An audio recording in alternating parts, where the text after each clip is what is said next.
Good morning সকলকে। আজকে সকালে উঠে স্নান করে নিলাম, কারণ প্রচণ্ড মাথায় যন্ত্রণা করছিল সেই ভোর থেকে।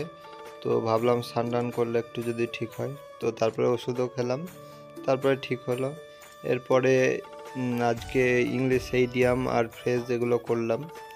তো এগুলো একবার মানে পড়লাম, জাস্ট মুখস্থ করিনি, আমি অনেকগুলোই পড়েছি, প্রায় 50-60টার উপরে হবে।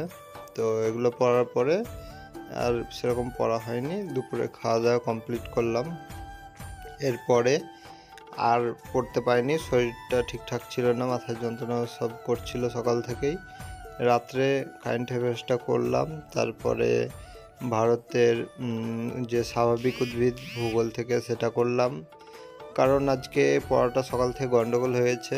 আর রাত্রেও মানে মাথায় যন্ত্রণা করলে খুবই প্রবলেম হয়, তো তার জন্য পড়াটা আজকে ঠিকঠাক হচ্ছে না। এরপরে ইতিহাসটাও পড়লাম। ইতিহাসের মোটামুটি এগুলো এক আধবার পড়াই ছিল, তাও পড়লাম, মুখস্থ হয়েছে। তো আজকের মতো ভিডিও এই পর্যন্তই, দেখা হচ্ছে পরে।